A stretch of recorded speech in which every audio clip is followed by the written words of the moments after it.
اور میں اپنے آپ کو پاک صاف نہیں کہتا، کیونکہ نفس امارہ انسان کو برائی ہی سکھاتا رہتا ہے، مگر یہ کہ میرا پروردگار رحم فرمائے۔ بے شک میرا پروردگار بخشنے والا ہے، مہربان ہے۔ اور بادشاہ نے حکم دیا کہ اسے میرے پاس لاؤ، میں اسے اپنا مصاحب خاص بناؤں گا۔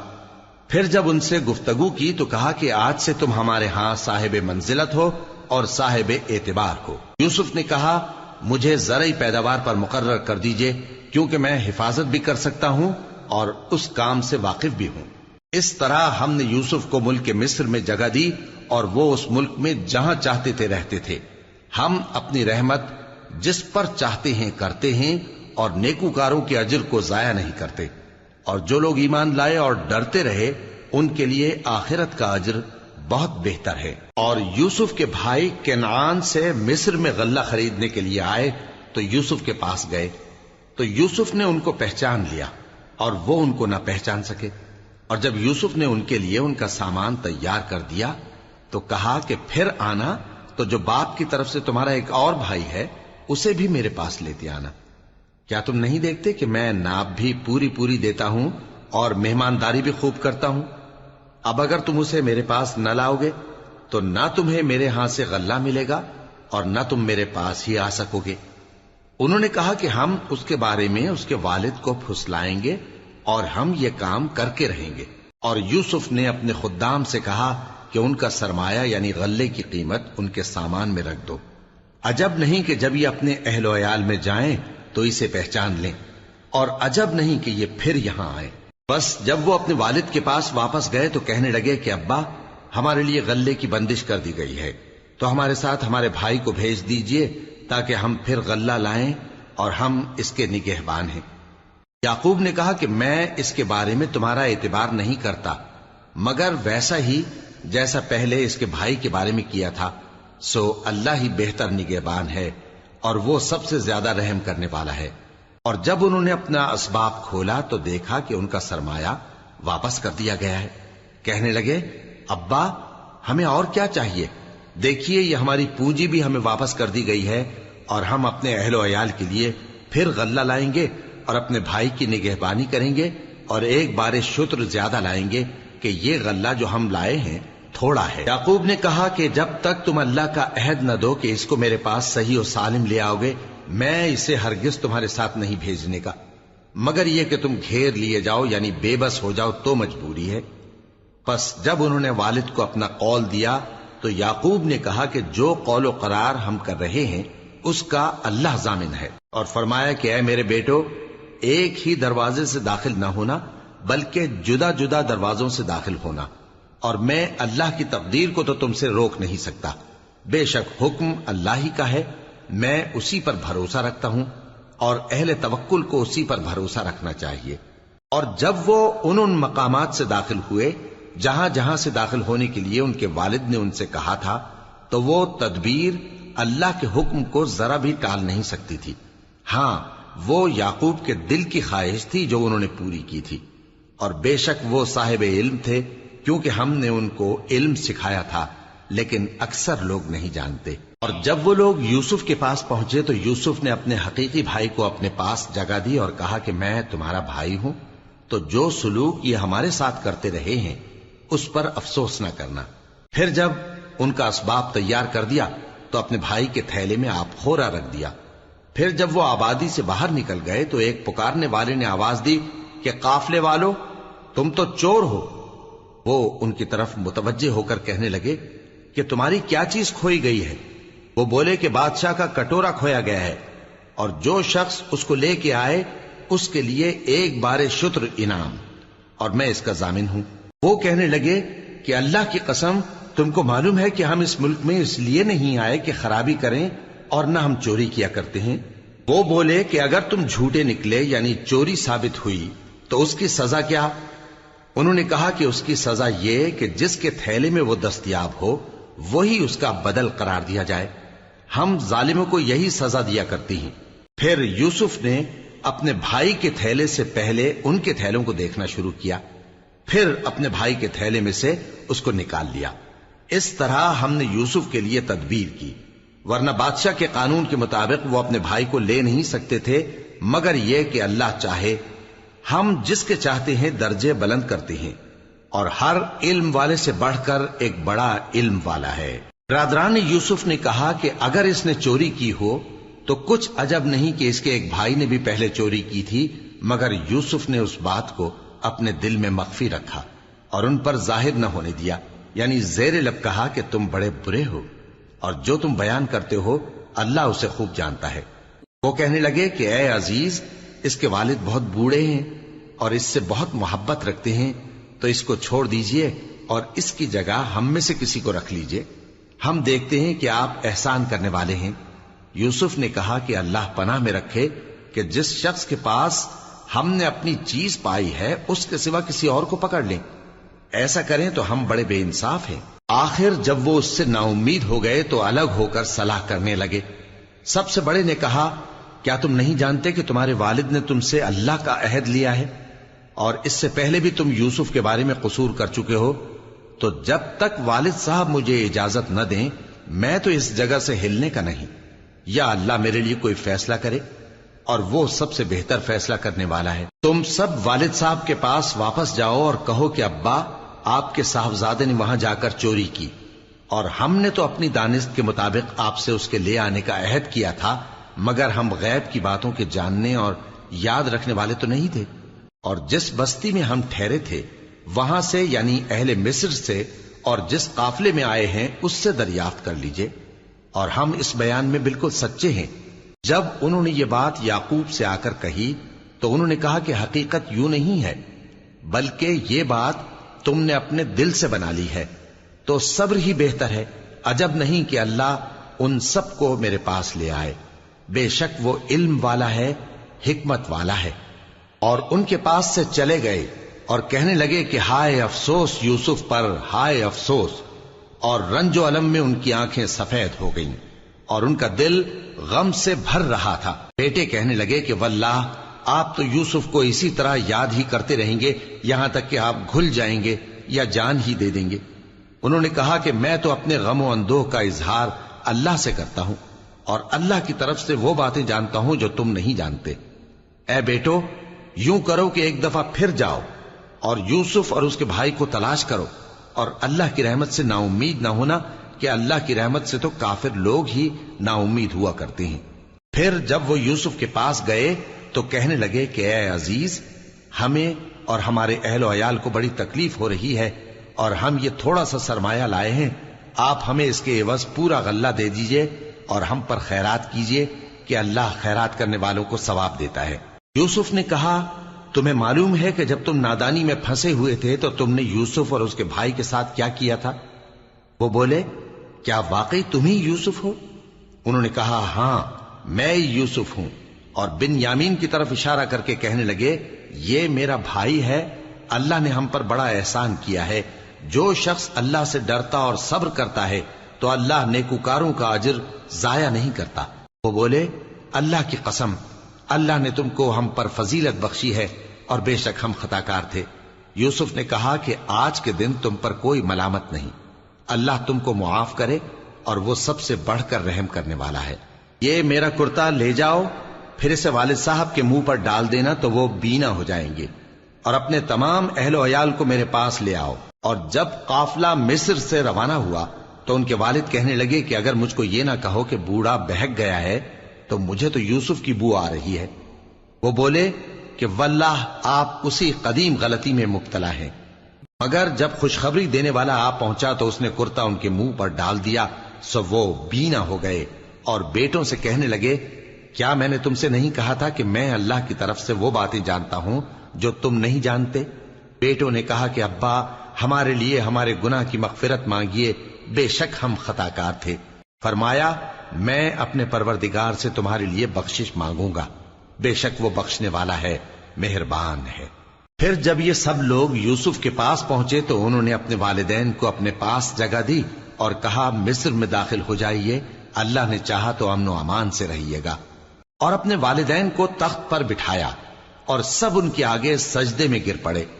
اور اس وقت یوسف نے کہا، ابا جان، یہ میرے اس خواب کی تعبیر ہے جو میں نے پہلے بچپن میں دیکھا تھا، میرے پروردگار نے اسے سچ کر دیا اور اس نے مجھ پر بہت سے احسان کیے ہیں کہ مجھ کو قید خانے سے نکالا، اور اس کے بعد کہ شیطان نے مجھ میں اور میرے بھائیوں میں فساد ڈال دیا تھا، آپ کو گاؤں سے یہاں لایا۔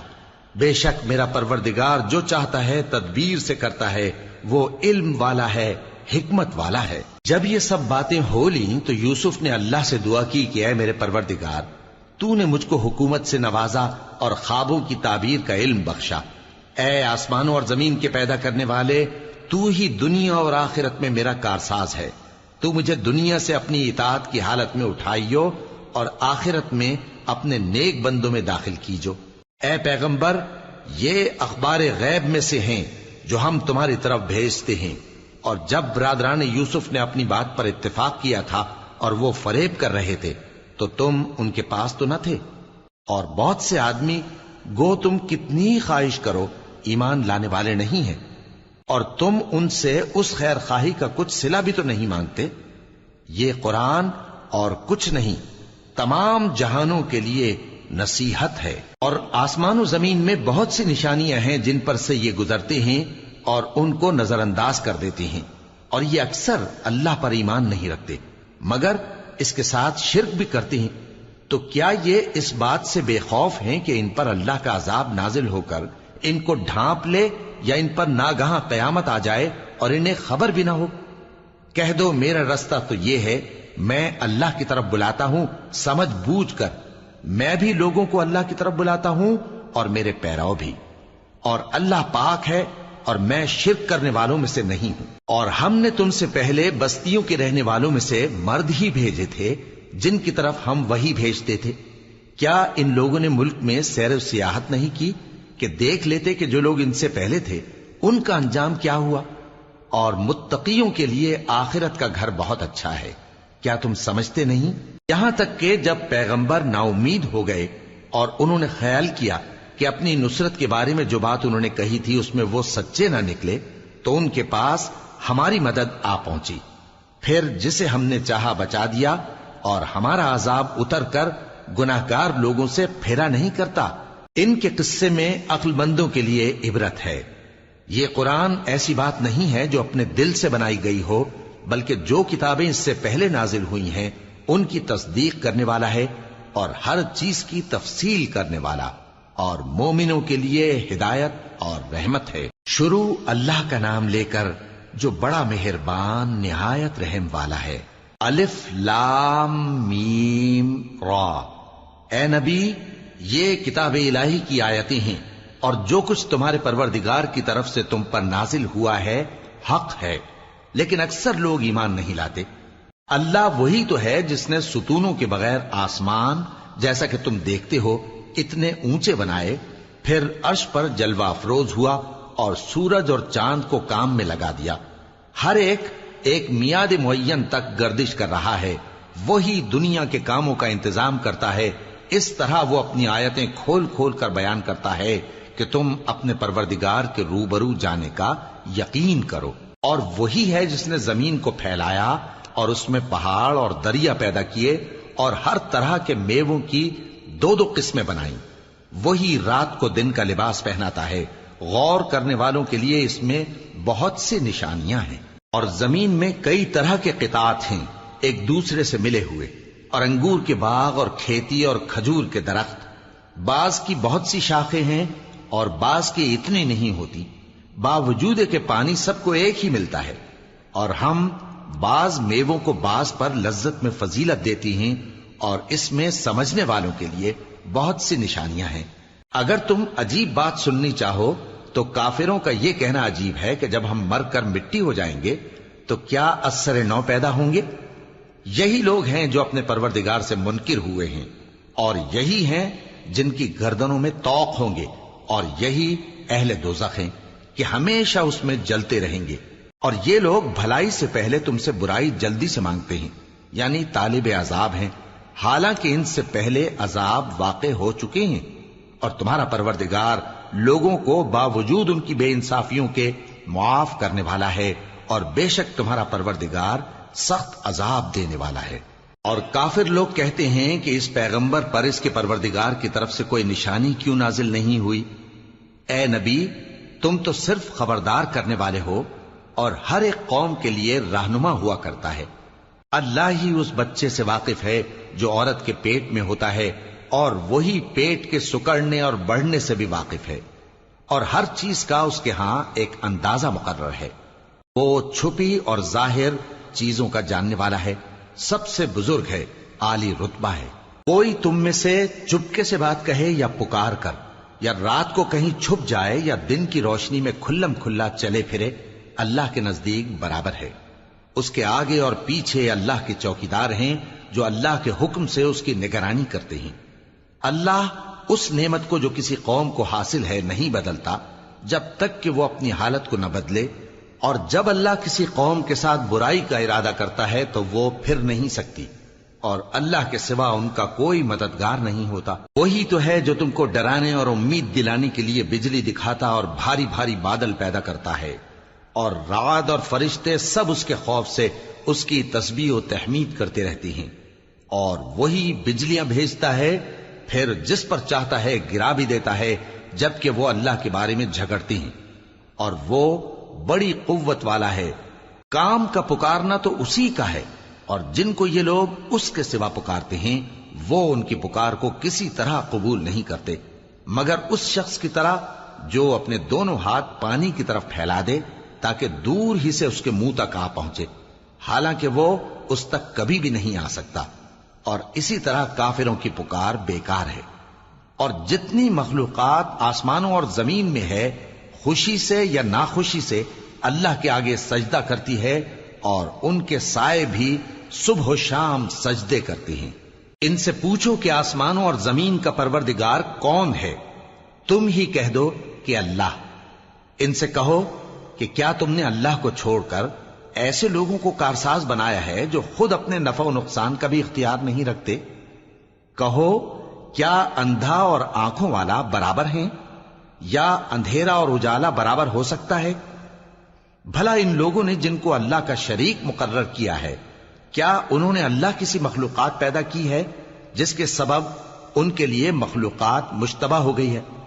کہہ دو کہ اللہ ہی ہر چیز کا پیدا کرنے والا ہے، اور وہ یکتا ہے، بڑا زبردست ہے۔ اسی نے آسمان سے مے برسایا، پھر اس سے اپنے اپنے اندازے کے مطابق نالے بہ نکلے، پھر پانی پر پھولا ہوا جھاگ آ گیا۔ اور جس چیز کو زیور یا کوئی اور سامان بنانے کے لیے آگ میں تپاتے ہیں اس میں بھی ایسا ہی جھاگ ہوتا ہے۔ اس طرح اللہ حق و باطل کی مثال بیان فرماتا ہے۔ سو جھاگ تو سوکھ کر زائل ہو جاتا ہے، اور پانی جو لوگوں کو فائدہ پہنچاتا ہے وہ زمین میں ٹھہرا رہتا ہے۔ اس طرح اللہ صحیح اور غلط کی مثالیں بیان فرماتا ہے تاکہ تم سمجھو۔ جن لوگوں نے اللہ کے حکم کو قبول کیا ان کی حالت بہت بہتر ہوگی، اور جنہوں نے اس کو قبول نہ کیا، اگر روئے زمین کے سب خزانے ان کے اختیار میں ہوں تو وہ سب کے سب اور ان کے ساتھ اتنے ہی اور نجات کے بدلے میں صرف کر ڈالیں، مگر نجات کہاں؟ ایسے لوگوں کا حساب بھی برا ہوگا، اور ان کا ٹھکانہ بھی دوزخ ہے، اور وہ بری جگہ ہے۔ بھلا جو شخص یہ جانتا ہے کہ جو کچھ تمہارے پروردگار کی طرف سے تم پر نازل ہوا ہے حق ہے، وہ اس شخص کی طرح ہے جو اندھا ہے، اور سمجھتے تو وہی ہیں جو عقل مند ہیں، جو اللہ کے عہد کو پورا کرتے ہیں اور قول و قرار کو نہیں توڑتے، اور جن رشتوں کے جوڑے رکھنے کا اللہ نے حکم دیا ان کو جوڑے رکھتے، اور اپنے پروردگار سے ڈرتے رہتے اور برے حساب سے خوف رکھتے ہیں، اور جو اپنے پروردگار کی خوشنودی حاصل کرنے کے لیے مصائب پر صبر کرتے ہیں اور نماز پڑھتے ہیں، اور جو مال ہم نے ان کو دیا ہے اس میں سے پوشیدہ اور ظاہر خرچ کرتے ہیں، اور نیکی سے برائی کو دور کرتے ہیں، یہی لوگ ہیں جن کے لیے عاقبت کا گھر ہے، یعنی ہمیشہ رہنے کے باغات جن میں وہ داخل ہوں گے، اور ان کے باپ دادوں اور بیویوں اور اولاد میں سے جو نیکوکار ہوں گے وہ بھی بہشت میں جائیں گے، اور فرشتے بہشت کے ہر ایک دروازے سے ان کے پاس آئیں گے اور کہیں گے تم پر سلام ہو، یہ تمہاری ثابت قدمی کا بدلہ ہے، اور عاقبت کا گھر خوب گھر ہے۔ اور جو لوگ اللہ سے پختہ عہد کر کے اس کو توڑ ڈالتے اور جن رشتوں کے جوڑے رکھنے کا اللہ نے حکم دیا ہے ان کو قطع کر دیتے اور ملک میں فساد کرتے ہیں، ایسوں پر لعنت ہے اور ان کے لیے برا انجام ہے۔ اللہ جس کا چاہتا ہے رزق فراخ کر دیتا ہے اور جس کا چاہتا ہے تنگ کر دیتا ہے۔ اور کافر لوگ دنیا کی زندگی پر خوش ہو رہے ہیں، اور دنیا کی زندگی آخرت کے مقابلے میں بہت تھوڑا سامان ہے۔ اور کافر کہتے ہیں کہ اس پیغمبر پر اس کے پروردگار کی طرف سے کوئی نشانی کیوں نازل نہیں ہوئی؟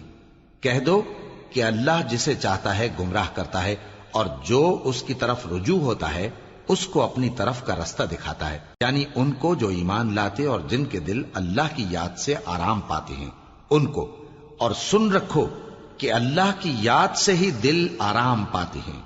جو لوگ ایمان لائے اور عمل نیک کیے ان کے لیے خوشحالی اور عمدہ ٹھکانہ ہے۔ جس طرح ہم پہلے پیغمبر بھیجتے رہے ہیں اسی طرح اے نبی ہم نے تم کو اس امت میں جس سے پہلے بہت سی امتیں گزر چکی ہیں بھیجا ہے، تاکہ تم ان کو وہ کتاب جو ہم نے تمہاری طرف بھیجی ہے پڑھ کر سنا دو۔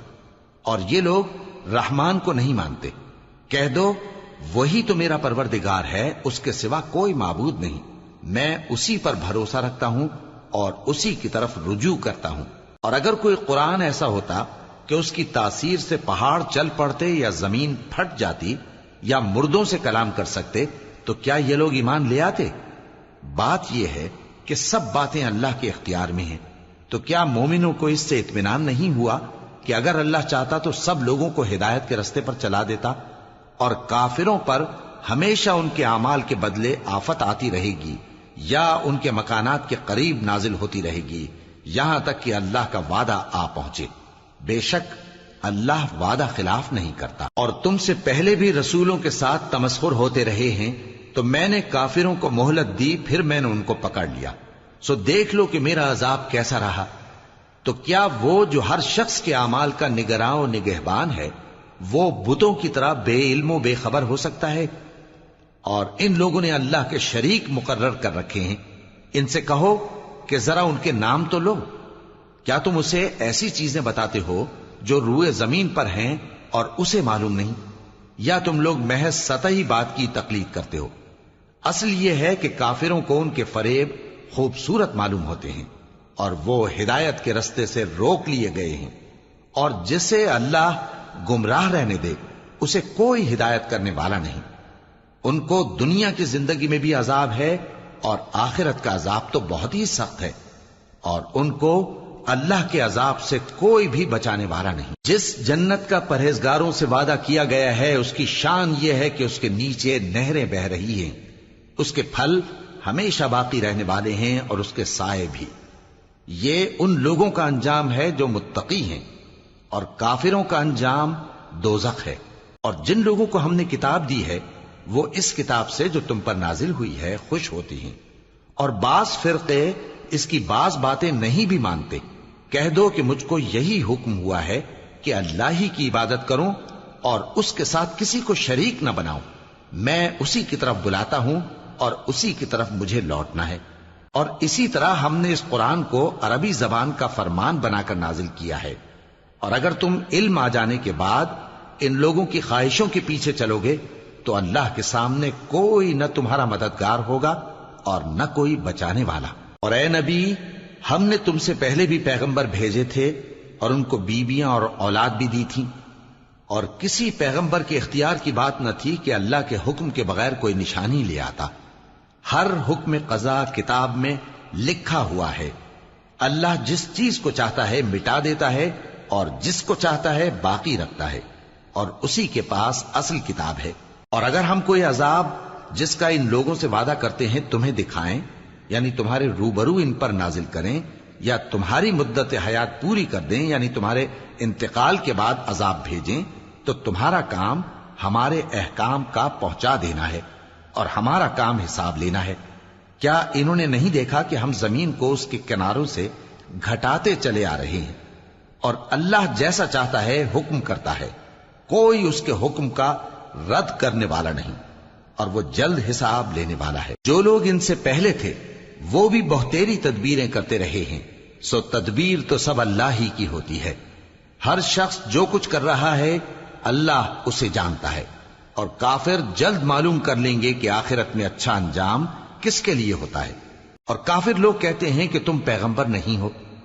کہہ دو کہ میرے اور تمہارے درمیان اللہ اور وہ شخص جس کے پاس کتاب آسمانی کا علم ہے بطور گواہ کافی ہے۔ شروع اللہ کا نام لے کر جو بڑا مہربان نہایت رحم والا ہے۔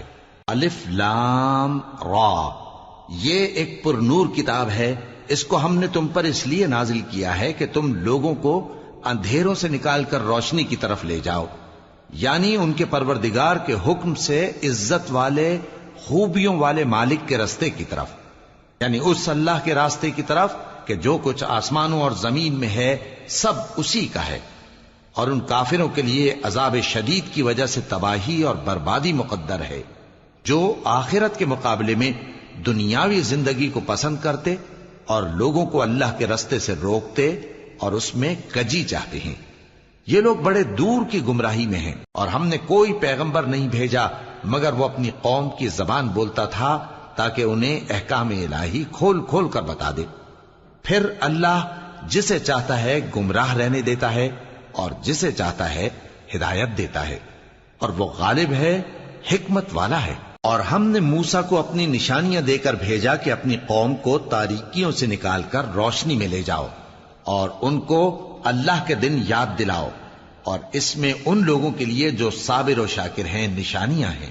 اور جب موسیٰ نے اپنی قوم سے کہا کہ اللہ نے جو تم پر مہربانیاں کی ہیں ان کو یاد کرو، جبکہ اس نے تم کو فرعون کی قوم سے رہائی بخشی، وہ لوگ تمہیں برے برے عذاب دیتے تھے اور تمہارے بیٹوں کو مار ڈالتے تھے اور تمہاری لڑکیوں کو زندہ رہنے دیتے تھے، اور اس میں تمہارے پروردگار کی طرف سے بڑی آزمائش تھی۔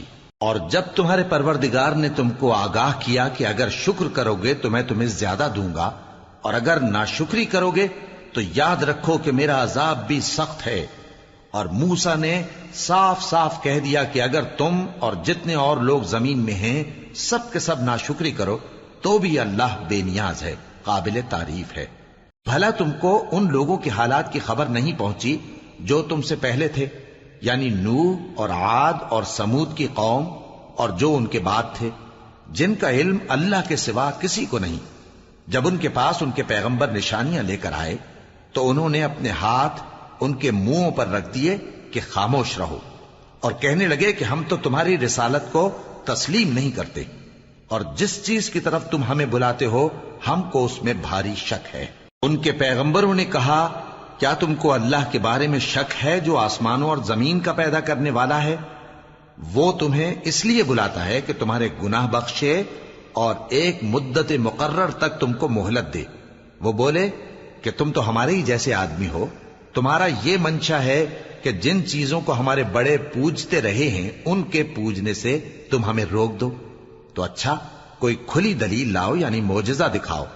پیغمبروں نے ان سے کہا کہ ہاں ہم تمہارے ہی جیسے آدمی ہیں، لیکن اللہ اپنے بندوں میں سے جس پر چاہتا ہے نبوت کا احسان کرتا ہے، اور ہمارے اختیار کی بات نہیں کہ ہم اللہ کے حکم کے بغیر تم کو تمہاری فرمائش کے مطابق معجزہ دکھائیں، اور اللہ ہی پر مومنوں کو تو بھروسہ رکھنا چاہیے۔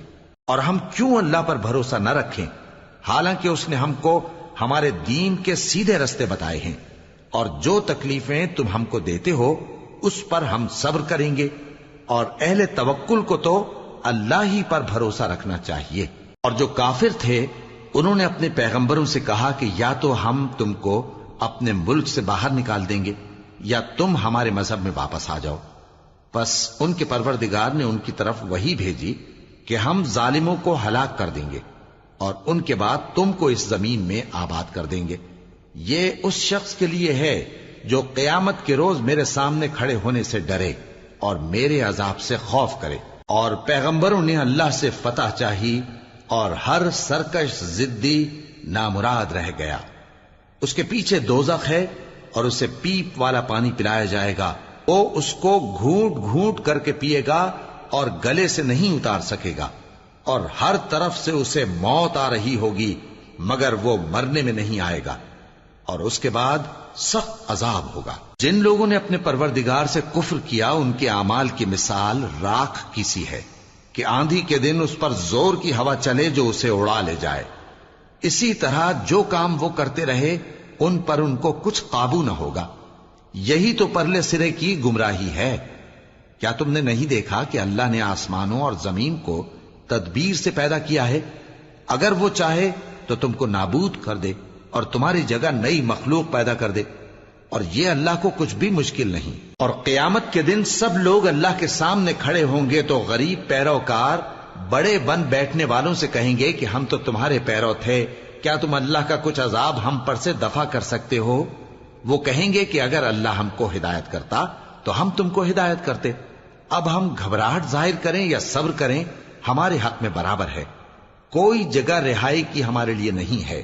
اور جب حساب کتاب کا کام فیصل ہو چکے گا تو شیطان کہے گا جو وعدہ اللہ نے تم سے کیا تھا وہ تو سچا تھا، اور جو وعدہ میں نے تم سے کیا تھا وہ جھوٹا تھا، اور میرا تم پر کسی طرح کا زور نہیں تھا۔ ہاں، میں نے تم کو گمراہی اور باطل کی طرف بلایا تو تم نے جلدی سے اور بے دلیل میرا کہنا مان لیا۔ تو آج مجھے ملامت نہ کرو، اپنے آپ ہی کو ملامت کرو۔ نہ میں تمہاری فریاد رسی کر سکتا ہوں اور نہ تم میری فریاد رسی کر سکتے ہو۔ میں اس بات سے انکار کرتا ہوں کہ تم پہلے مجھے شریک بناتے تھے۔ بے شک جو ظالم ہیں ان کے لیے درد دینے والا عذاب ہے۔ اور جو ایمان لائے اور عمل نیک کرتے رہے وہ بہشتوں میں داخل کیے جائیں گے جن کے نیچے نہریں بہ رہی ہیں۔ اپنے پروردگار کے حکم سے وہ ہمیشہ ان میں رہیں گے، وہاں وہ ہر ملاقات پر ایک دوسرے کو سلام کہیں گے۔ کیا تم نے نہیں دیکھا کہ اللہ نے کلمہ طیبہ کی کیسی مثال بیان فرمائی ہے؟ وہ ایسی ہے جیسے پاکیزہ درخت جس کی جڑ مضبوط ہو اور شاخیں آسمان میں پھیلی ہوں۔ وہ اپنے پروردگار کے حکم سے ہر موقع پر پھل لاتا ہو، اور اللہ لوگوں کے لیے مثالیں بیان فرماتا ہے تاکہ وہ نصیحت حاصل کریں۔ اور ناپاک بات یعنی غلط عقیدے کی مثال ناپاک درخت کی سی ہے کہ وہ زمین کے اوپر ہی سے اکھیڑ کر پھینک دیا جائے، اس کو ذرا بھی قرار و ثبات نہیں۔ اللہ مومنوں کے دلوں کو صحیح اور پکی بات سے دنیا کی زندگی میں بھی مضبوط رکھتا ہے اور آخرت میں بھی رکھے گا، اور اللہ بے انصافوں کو گمراہ کر دیتا ہے، اور اللہ جو چاہتا ہے کرتا ہے۔ کیا تم نے ان لوگوں کو نہیں دیکھا جنہوں نے اللہ کے احسان کو ناشکری سے بدل دیا اور اپنی قوم کو تباہی کے گھر میں لا اتارا، یعنی دوزخ میں، کہ سب ناشکرے اس میں داخل ہوں گے اور وہ برا ٹھکانہ ہے۔ اور ان لوگوں نے اللہ کے شریک مقرر کیے کہ لوگوں کو اس کے رستے سے گمراہ کریں۔ کہہ دو کہ چند روز فائدے اٹھا لو، آخر کار تم کو دوزخ کی طرف لوٹ کر جانا ہے۔ اے پیغمبر، میرے مومن بندوں سے کہہ دو کہ نماز پڑھا کریں، اور اس دن کے آنے سے پیشتر جس میں نہ اعمال کا سودا ہوگا اور نہ دوستی کام آئے گی، ہمارے دیے ہوئے مال میں سے پوشیدہ اور علانیہ خرچ کرتے رہیں۔ اللہ ہی تو ہے جس نے آسمانوں اور زمین کو پیدا کیا اور آسمان سے مے برسایا، پھر اس سے تمہارے کھانے کے لیے پھل پیدا کیے اور کشتیوں اور جہازوں کو تمہارے زیر فرمان کیا تاکہ وہ سمندر میں اس کے حکم سے چلیں، اور نہروں کو بھی تمہارے زیر فرمان کیا، اور سورج اور چاند کو تمہارے لیے کام میں لگا دیا کہ دونوں دن رات ایک ڈگر پر چل رہے ہیں، اور رات اور دن کو بھی تمہاری خاطر کام میں لگا دیا، اور جو کچھ تم نے مانگا سب میں سے تم کو عنایت کیا۔ اور اگر اللہ کے احسان گننے لگو تو شمار نہ کر سکو، مگر لوگ نعمتوں کا شکر نہیں کرتے۔ کچھ شک نہیں کہ انسان بڑا بے انصاف ہے، ناشکرا ہے۔ اور جب ابراہیم نے دعا کی کہ اے میرے پروردگار، اس شہر کو لوگوں کے لیے امن کی جگہ بنا دے، اور مجھے اور میری اولاد کو اس بات سے کہ بتوں کی پرستش کرنے لگیں بچائے رکھیو۔ اے پروردگار، انہوں نے بہت سے لوگوں کو گمراہ کیا ہے، سو جس شخص نے میرا کہا مانا وہ میرا ہے، اور جس نے میری نافرمانی کی تو تو بخشنے والا ہے، مہربان ہے۔ اے پروردگار، میں نے اپنی اولاد ایک وادی میں جہاں کھیتی نہیں، تیرے عزت و ادب والے گھر کے پاس لا بسائی ہے۔ اے پروردگار، تاکہ یہ نماز پڑھیں، سو تو لوگوں کے دلوں کو ایسا کر دے کہ ان کی طرف جھکے رہیں، اور ان کو میووں سے روزی دیتے رہنا تاکہ تیرا شکر کریں۔ اے پروردگار، جو بات ہم چھپاتے اور جو ظاہر کرتے ہیں تو سب جانتا ہے، اور اللہ سے کوئی چیز مخفی نہیں، نہ زمین میں نہ آسمان میں۔ اللہ کا شکر ہے جس نے مجھ کو بڑی عمر میں اسماعیل اور اسحاق بخشے، بے شک میرا پروردگار دعا سننے والا ہے۔ اے پروردگار، مجھ کو ایسی توفیق عنایت کر کہ نماز پڑھتا رہوں، اور میری اولاد کو بھی یہ توفیق بخش۔